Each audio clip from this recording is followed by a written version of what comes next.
Hello, survivors, and welcome back to another episode of Will You Survive? The podcast. Oh. And today I am TJ, and we are joined by our two guest stars that are never here. I'm Alex. Oh, and I'm Peg Leg Joe. And I'm going to stop with that voice because it's hurting my throat. We watched The Long Walk.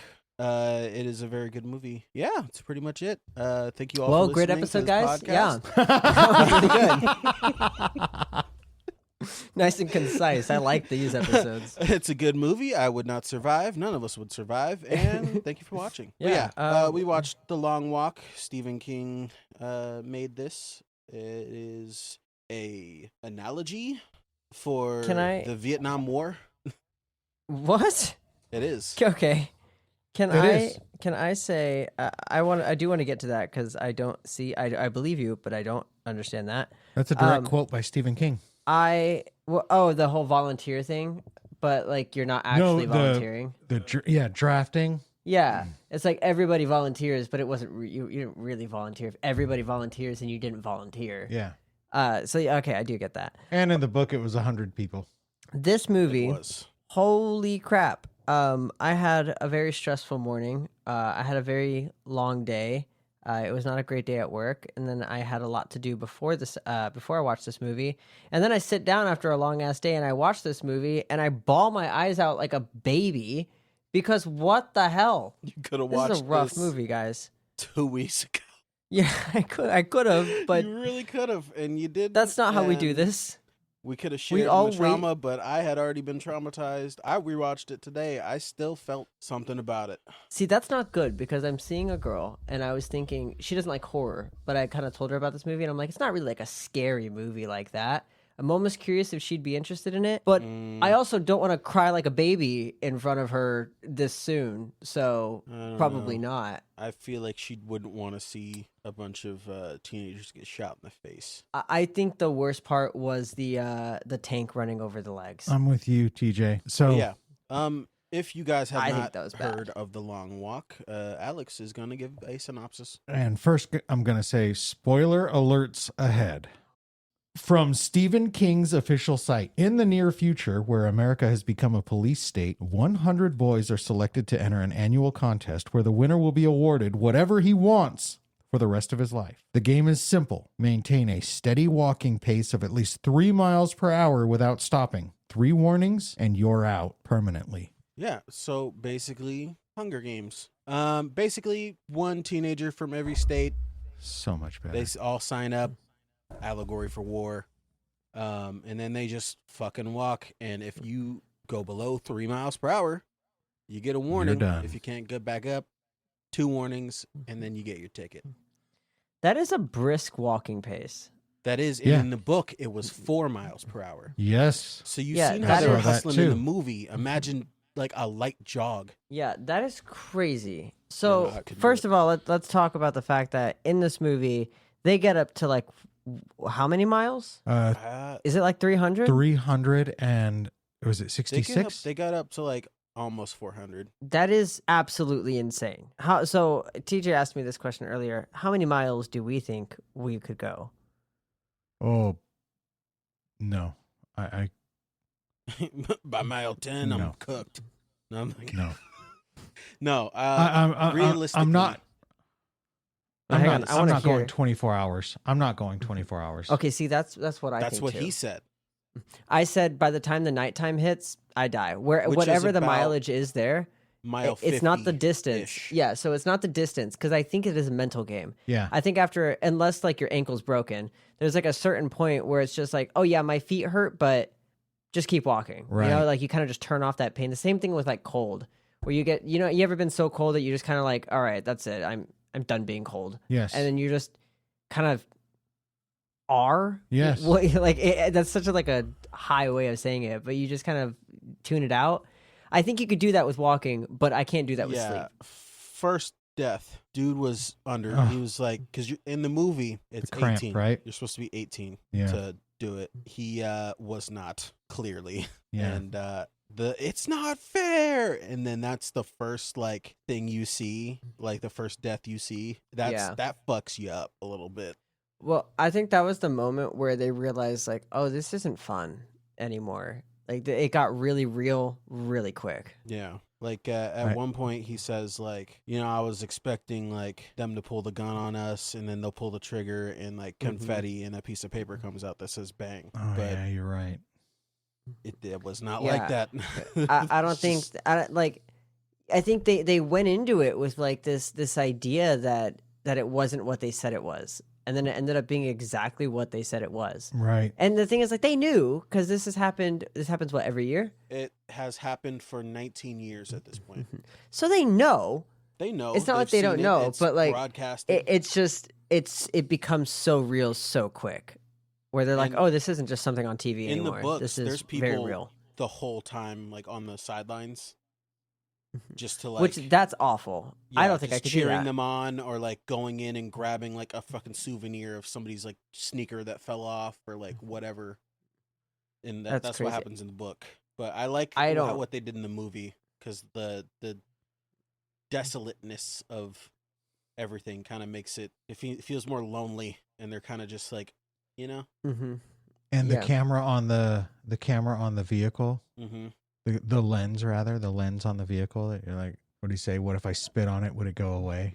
There were several very impactful moments of this movie. The first death, of course, the aftermath of the fight between what was his name? Balkovich? Yeah. And oh god, he was awful, but his desperation at the end to like fit in. I felt so bad. Like it was the humanization of such a monster, right? Like I when I say I feel bad, it's like I feel bad because it's something where it's like you put yourself in the situation, dude. Like you made yourself enemy number one, and now you're regretting your choices. And I don't even know if I can believe you.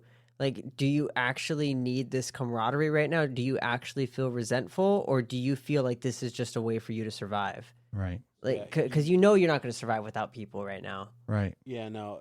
His character is pretty much the same in the book, where he just did not have any friends in school, and he kind of just acts out to get attention because he thinks that's what's the best thing to do. Like the stabbing himself in the throat in front of all of them. I'm like, why traumatize the dudes that you just called your friends?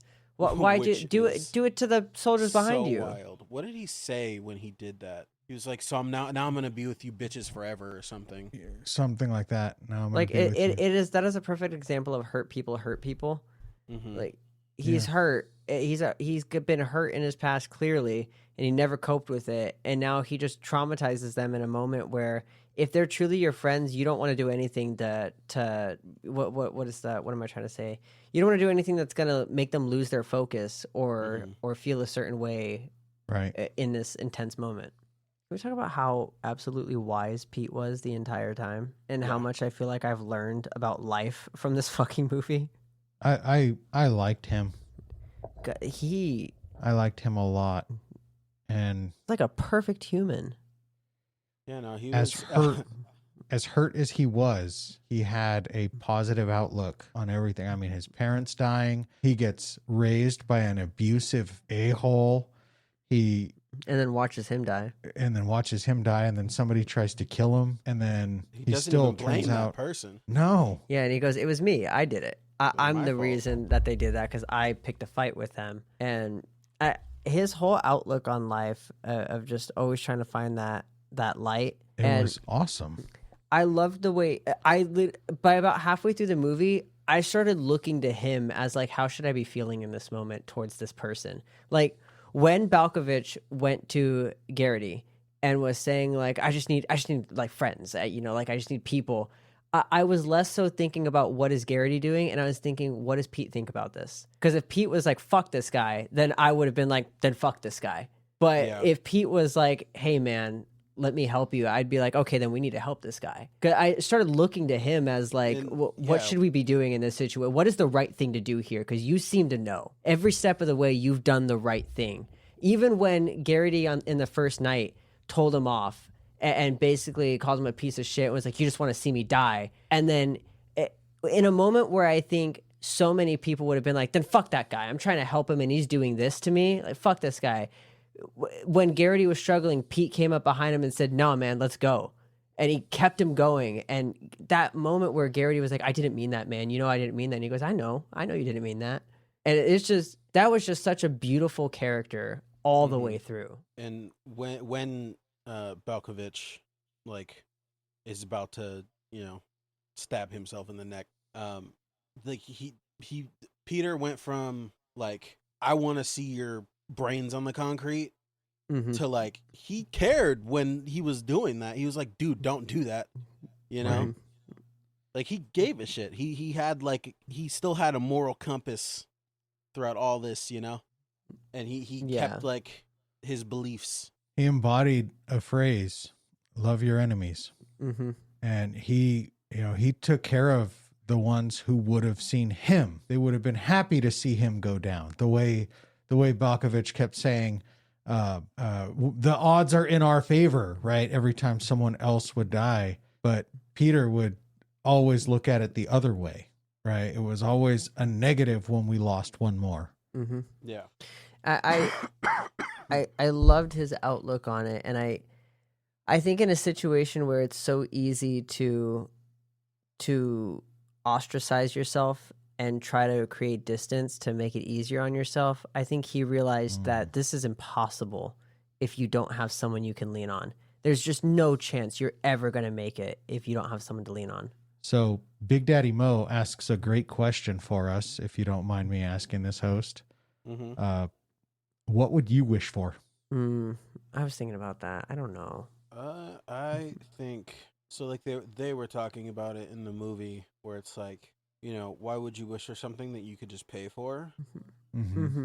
So you'd have to think about, like, what can't money buy? Yeah. And that's kind of a hard one, because all the things that I would immediately think of, like what can't money buy, would be things that I wouldn't want to just be given, because it wouldn't mean anything if it was just given. I will say this, though. They don't go into it in the movie, and they actually bypass it when the major was standing up there and saying, we're not going to go through the rule book one by one, but one of the things that the book describes, and they allude to it later, they say it quickly, that you can't ask for anything that are blatantly political. Yeah. I think that, what was the Asian guy's name? The one who was married? Hank. Hank was saying that. He was like, you can't wish for policy, man.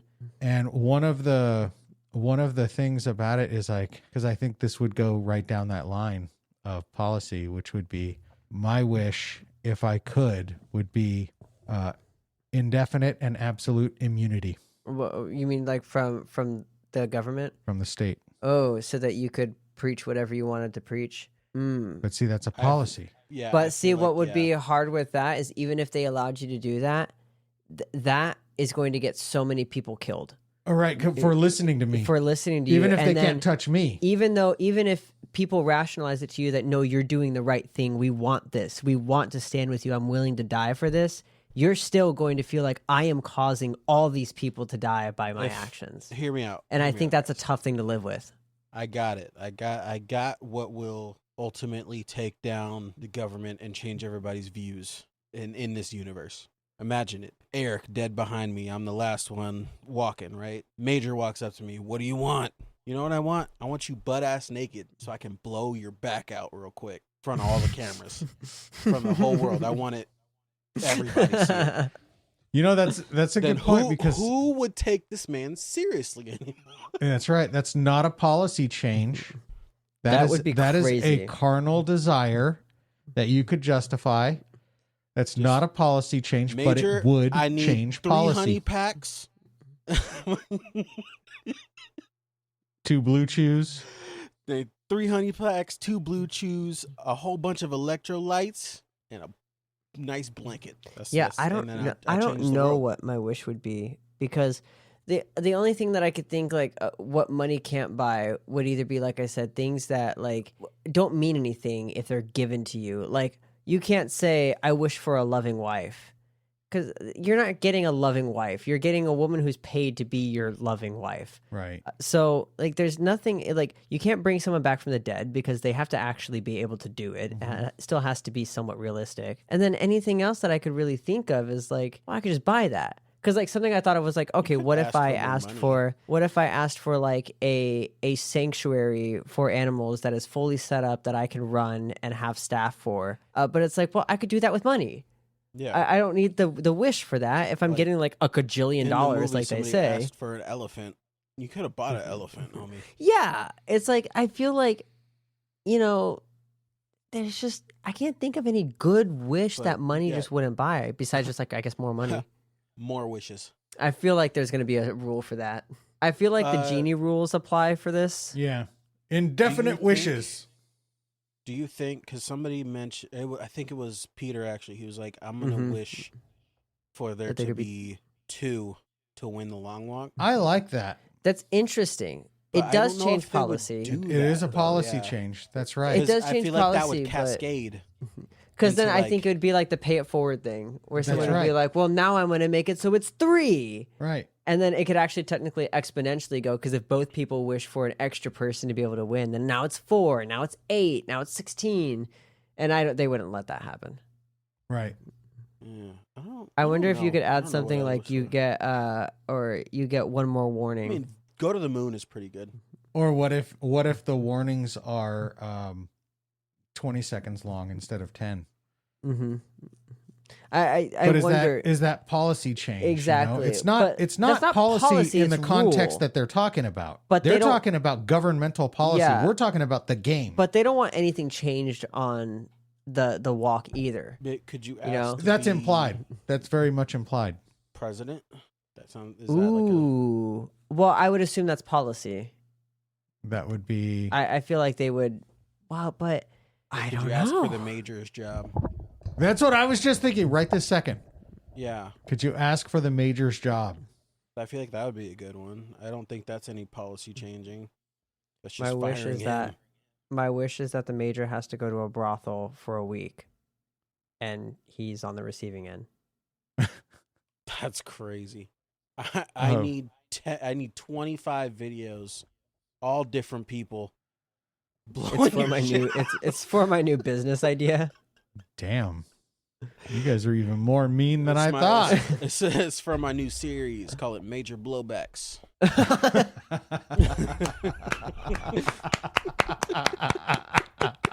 Congrats. That was really good. Okay. I'm funny today. What was I going to mention? You mean Major Blowbacks wasn't your magnum opus? I was going to... is more like existential fucking... Like we're talking about... Well, while you think about that, let me say, Big Daddy Mo, thank you for that question. That was a great piece right there. That was a conversation starter. Oh, first off, Garrity is a complete shitbag in the books. He is. He wasn't doing it for you. His dad did get taken away by the government, but he wasn't executed in front of him. You don't know what happens to him. You have no idea. Well, he I also, think we can assume. like, he has a girlfriend in the book. And it's his girlfriend that he sees in his city, not his mom. Yeah, and he kind of like blackmails her into sleeping with him. Like, hey, I don't I'm remember gonna join that. the long walk unless you. Oh, fuck me. right. Well, I get what you mean, and I think it's accurate to say that. I was gonna say it a little bit differently, but it doesn't matter. It's the same thing. He guilts her. Yeah. Rather not blackmail. He guilts her. Yeah. Into sleeping because it was deep because he was like, I'm joining the long mile tomorrow, the long walk, the long mile. I'm going into the green mile. I'm gonna start the long walk tomorrow, and I don't want to go without you. And this is a way that I can take you with me. And so it was just uber guilting and manipulation. So he is a real dirtbag in the book. But I like his character in the movie. He says something. When I think this is after this is a couple deaths in where Peter says, I'm kind of hoping that gets easier, and Garrity's like, yeah, I kind of hope it doesn't, or I hope it doesn't. That would be the problem. Yeah, well, he says that's what I'm scared of. Yeah, that's it.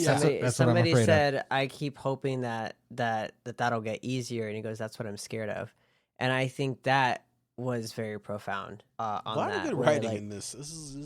Dude, the quotes in this movie, I'm not even kidding. I feel like from a philosophical life perspective, you should watch this movie. Like, there is a lot that I think really rings true. Like, that is, I think, true in a lot of situations where I think people in bad situations will sometimes like say like I just wish it would get easier.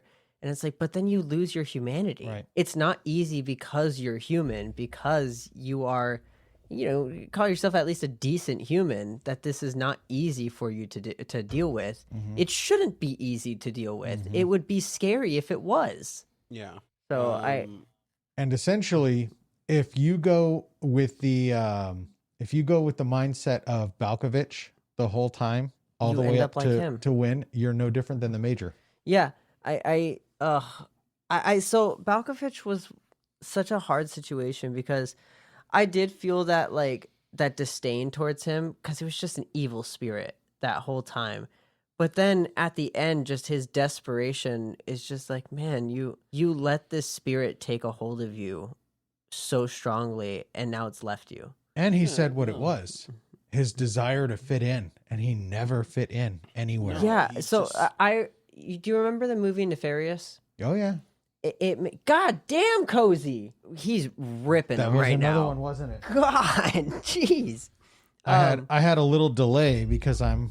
God, it's so gross. But it made its way through. What you nothing crazy. It's that fucking sewer water. It's the sewer water making its way back out.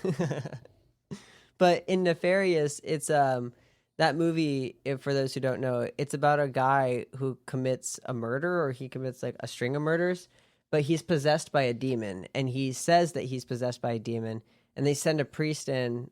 Is it a priest? Psychologist. A psychologist in to determine if he really is possessed or if he's just crazy. And the psychologist ends up believing, no, this man is possessed. This is a demon. And he sees the demon, like the guards come and ask him what he wants for his last meal. And the demon takes over and is like, I don't want anything. Get out of here. Like, leave me alone. I don't want anything you have to offer. And so the guard's like, well, then fuck you, dude. And they leave. And as they leave, the actor switches, and you see the demon leaves him, and he's like, he just breaks down. He's like, I can't fucking have anything.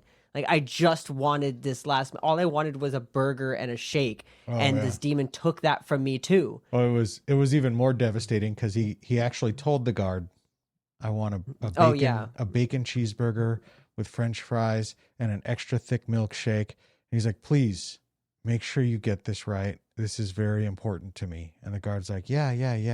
And he's walking away. And then the demon takes over and he goes, you know what? On second thought, scratch that. I don't want anything. You sure? It's your right. I don't want anything. Okay, suit yourself. And then when it came time, he was like, wait. I haven't even had my meal. What about my meal? And because you said you didn't want anything. Yeah. And so like the demon would like step in, take away any little bit of joy that he could have, anything that could bring him some sort of happiness, and then leave him to deal with the consequences of it. Exactly. And that's what I felt was happening with Balkovich, where he got possessed by this evil spirit.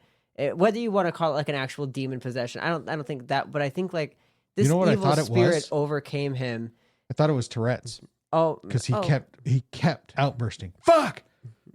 No, I think that was just a mental break. Yeah, I think he did it the whole time. No, because he had something wrong, but I think that really fucked him up because he knew he was responsible for that kid dying. He knew it deep down, even though all that means is that was his trigger. They kind of antagonized him by calling him killer, which I don't blame them for. They were just speaking the truth. He did that, and like he said, for 3 days it was just playing on loop in his mind, and he has nobody to talk to because nobody liked him, and no sleep. It's just replaying in his mind. He went crazy. It drove him insane because he isolated himself. And that's where I say, like, I think this evil spirit took him over and left him with the aftermath of it in the end, where he already made his grave, and there was nothing he could do about it. With that, talking philosophical matters, let me ask you guys, what do you think the ending meant? Okay, I have some thoughts on this, but I want to hear you guys first. Okay, either it's literal and he just like walked away, and we like didn't see what happened after, or he immediately got shot in the face, and that's all. I think they would have already shot. Oh, I see. Like that's an option. I think it was the latter. As soon as he pulled the trigger, silent. Yep. There was people all around him. There would have been noise. There would have been like screaming, and there would have been, but it went completely silent. That's interesting. So, one of my theories. And I think it's kind of a play on the book ending where book ending is Garrity was chasing after that spirit, that shadowy figure. Shadowy figure, and he runs. And everybody was standing there like, what are you doing? Where are you going? It was basically a way of saying that even when you win, you never get away. Yeah. Which is like war. It is war. That's what I imagine, that like PTSD, man. No one really wins this, like there's another, I mean, not the Hunger Games, but there's another movie that kind of follows that same premise where it's like winning is not winning. Winning is actually losing. Not making it is better than making it in some situations. What was that Korean movie you had us watch that was Hunger Games, Squid Games combined? Battle Royale. Battle Royale. Battle Royale. Yeah. That's what Josh, I did thought. Choose a good movie twice. Yeah. Like sometimes I think there's worse things than death. Absolutely. And like shitting yourself and then immediately getting shot. I know, that's right? That's rough. Dying with your pants down after you're diarrheaing, dude. No. That's pretty awful. Yeah. Long walk survival tip 1: eat fiber. I am not a fast pooper. If it's solid enough, it could drop down your pant leg. You could roll it out. No kidding. Yeah, let it go. I mean, I think what I would do is take one warning to just take off my pants and underwear entirely and just walk butt ass naked and take a shit while I walk, and then put my pants back on and take a second warning. Like an extra, get a little breeze, pair of like basketball shorts or something, in my pack, like an extra shirt, shorts, maybe even like a different pair of socks. I feel like you put socks on quickly if you're like hopping. Socks I would want to do because if my feet get wet, pair, that's it. If my feet get wet, I'm done. And Home Dude was walking in barefoot wet socks at the end. He didn't have shoe. Yeah, and well, they were already wet because they were bloody. That's enough to want to end it all right there, dude. Yeah, wet muddy socks. I've literally told my coworkers I buy like every 6 months I buy a new pair of waterproof boots. It's imperative with my job. Mm-hmm. I can be so cold and wet and I will still work, but if my feet get wet, I am a different person. I am a miserable human to be around if my feet are wet. Yeah. Ooh, I got a question. So basically in this world, the long walk it's chosen like a random state, and it just so happened to be Garrity's. What do you think would be the worst state to walk in? Colorado. Really? I was going to say California. Colorado. Mile high, low oxygen. You'd be suffering the entire time. That's a good point. Walking through the Rockies, you're breathing super hard, getting no oxygen. People who aren't from the area would have altitude poisoning, just collapse. That means if you're from there, you would likely win. You might. If you have good endurance. That's an advantage. Yeah, it's kind of like football players when they practice in the snow a lot, and then teams from like Florida who come to play in the snow are like, what the fuck? Do you remember, did the book say, was this always at the same set time every year? I don't remember. I would imagine, right? I would imagine it's like... The question would be, is it always going to be springtime, summertime? I think it is always the same. May 1st. In a very opening paragraph or opening, like where it explains like, oh, you've been accepted. You won by the lottery. It says report May 1st. May at 1st. 8 a.m. Then, yeah, I still think Colorado would be the worst. But I mean, imagine like Nevada. Yeah, so Nevada no snow or Arizona, but really hot places are gonna suck. Yeah, I feel like Nevada or Louisiana, the humidity. God, it'd be awful. Georgia, you can't even breathe. You're just breathing water the whole time. Yeah, you don't even need to drink water. Kansas, or just a really flat place. So what happens? So let's say you're in Kansas and a tornado starts forming nearby. Better not run, but. What, do the guards stick around for it too? How cool if the tornado comes and just like wipes out all the guards and you're just left there. I mean, that'd be sick. So, but what are the somebody fucking make odds a of that? sequel where it's even further in the future and the long walk is going through some fucking like alien they're landscape. In cars.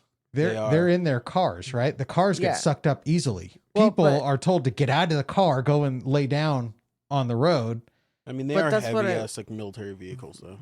But that's what I'm wondering. Like, Tornadoes don't care. Would they just stick around and let the tornado take them, or would they drive off and just be like, "Well, good fucking luck," and hope that they either die or don't run away? All you got to do is just lay down, and that's your best chance of survival. Go into a ditch, lay down, and hope the tornado passes you over. Washington, depending on which direction, would be okay. What about like if your we're going area? north I think to would be south, fine. But if we're going from like west all to east? all the way like east to west, we got to go over like mountains and shit. Like walking from a desert in May, so it's going to be still hot. You would have to go west to east. Yeah, so I feel like west to east would probably be better. That would suck. Yeah, no, that'd be probably bad once you hit the east side. You might end up on a fucking mountain at the end, which would kind of be. But I feel like it wouldn't be that bad. Also, the ending. I like the rain, so I could do it. I like this ending, although I have some opinions about it that I do feel pretty strongly about. I think that what Garrity did was selfish by sacrificing himself. And the reason I think that is because Pete made it very clear throughout the entire movie that he without saying it, he wanted Garrity to win. And he made it clear. He said in multiple different situations, he gave tidbits of information. One of which he said, "I have nothing to live for. I have no family. I don't have anything like that. You have your mother. Like, you got to get home to her." He kept Garrity alive that whole time. He did not need to keep Garrity alive, but he did, because he said the only thing he never had in his life was a brother, and he'd always wanted a brother. And so now he had a brother in Garrity. And the way that I saw it was that Pete, in his mind, believed that if Garrity won, Pete also won. So Pete would get his wish by Garrity winning. Yeah, he would die having a brother rather than win not having anybody. Garrity essentially tricking him at the end and giving up his life instead so that Pete could survive, I think stripped away what Pete wanted to do. It made him lose a brother, so now he lost even more than he'd already lost in the past. And he was filled with so much vengeance at the end that he ended up killing the Major, which was something that he had told Garrity earlier, that vengeance was not the way to go, that you don't want your life to be filled with this. This is not what you want to do. Try to find the light. Be the light in this world. And by Garrity doing what he did, essentially, like, I give credit that Pete chose to do what he chose to do. Pete is his own man, and he did what he chose to do. But it's foolish to think that Garrity's actions did not influence him to do that. And that turned him into what he didn't want to be. He didn't want that for Garrity. He wasn't that type of person. He'd said that killing a deer was the closest he ever wanted to come to killing a man. And that killing a man changes you and makes you into something else. I think it's wild to hear somebody say sacrificing his life so that the better man can live is selfish. I agree it's a wild statement, but I think... just wild. I think you're making some like strong... It's foolish to think... No, dude. No, I think it's a very rational argument. No, it's not. He did the exact opposite thing of what he wanted to do. He wanted to take vengeance on the Major. He gave up that wish. He gave it up. I don't need that. I need you to live. I need you. This man right here who sees the good in everything, who can see the rainbow. Garrity. That's Garrity's wish. That's nonsense. Let me give up my life so you, the better person, can live. That's selfish. That's a ridiculous claim. The better person who has made the better decisions this entire time has made it very clear, I get what I want by you continuing on. He saw the light in Garrity, saying that you are the future. You can make this change. I want to make a change in the world. You can do it. But then you're telling me that Garrity, seeing the Major kill his dad, then seeing the Major kill Pete, and he's going to have the ability to walk away and see the good. Bullshit. I don't know. I personally... Bullshit. I don't think so. That's nonsense. To think that this guy would see two people who his dad, he outright told Pete was his hero. Then Pete is his hero. He has to witness the Major kill both of those people. And yet he's going to be okay with that and choose to do the better thing and not kill the major. But regardless, even if he did kill the major, let's say Garrity won and he killed the major, Garrity doesn't lose anything by doing that, right? Yes, he does. The whole premise of the killing the major is he's dead instantly. Yes, so there's no winner. Yes, there's no point. He would have been happy doing that. He wanted to do that anyways. Right, but there would have been no benefit. You have to realize that this system was set up in such a way the major being killed wasn't going to end anything. I get it. I 100% understand that. It's entirely a selfish way for him to try to feel some sort of catharsis that I don't think he would have actually gotten by killing the major, because I don't think that Pete got it either.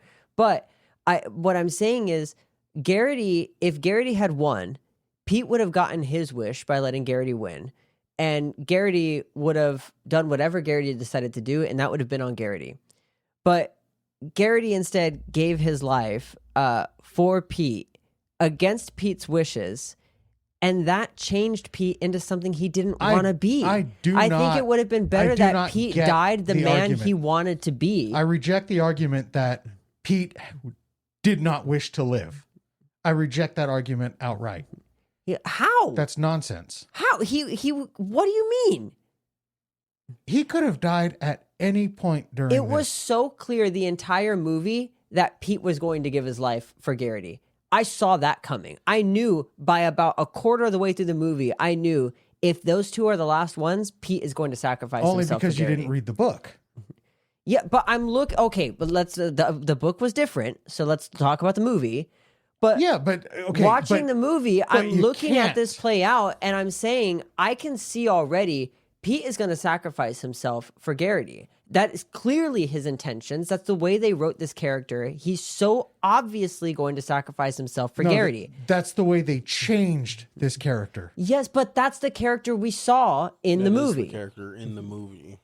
So that's what we're talking about. We're talking about the movie. Pretty much like a completely But different. the problem is when you're going off of something like this, you say, I saw it from all the way back there. Okay, but you're not even anticipating, you're not taking into account what the writers were doing. But was I wrong? That's exactly what he did. Nobody has publicly said that Pete had always intended to die for Garrity. No, oh come on! You can what? What do you mean? That's so obvious. There was always an intention that either would do either. I think that at the end of the day, they formed this like unbreakable, traumatic bond of a friendship brotherhood. That either way, one's not walking in front of the other until the other dies. They're either one's going to sacrifice for the other, or vice versa. Okay. I agree. That's fair, but I will not agree to that point while claiming that Garrity was being selfish in that. That's not a true, fair, or I feel like Garrity statement. is inherently a selfish character, though. Yeah, I think Garrity's actions were selfish. Exactly. I think he's selfish because of what he did to his mother, and then he could have survived and seen his mother, and he could have let Pete sacrifice himself when Pete said, I have no one to live for. You need to get to your selfish. Mother. There is no way.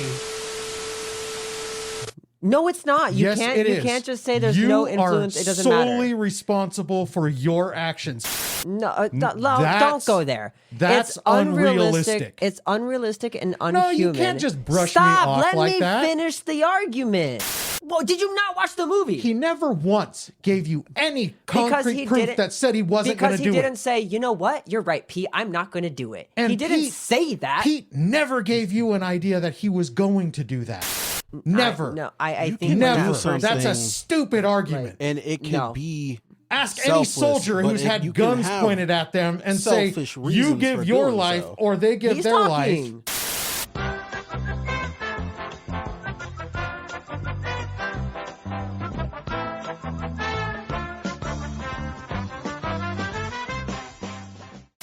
Alex, who do you think should win?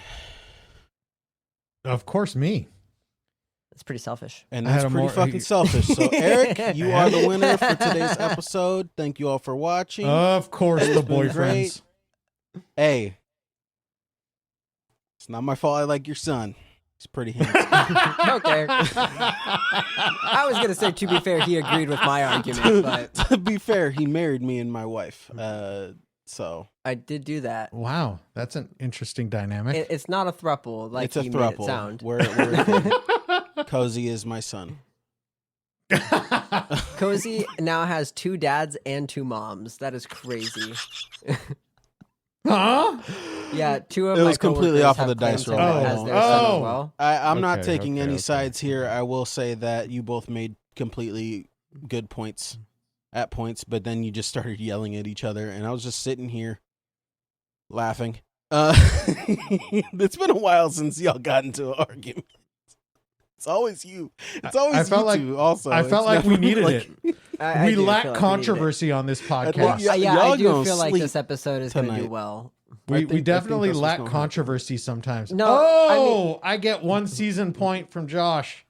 I mean, what's really funny about this... He says this was all my fault. Dude, we argue like this at the dinner table, Yeah, bro. I was going to say what's really funny about this is that after this, I'm going to go smoke. He's going to go do something on the computer, and then we're just going to watch memes for a little bit and just laugh and forget this happened. It'd be like that. Also, Rhode Island would be the easiest one to rock across, but you would have to walk across whatever's next to it. I don't know any of that. You'd have to walk around the whole state several times. I was going to say, would you even go into a new state, or would you just do laps? Well, you just walk.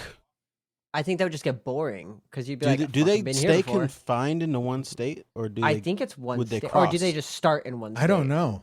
I have no clue. I don't remember them mentioning. I would imagine that you would stay in one state. God. Well, we could have had this conversation a lot earlier in the podcast. Thank you all for listening. And until next time, stay alive.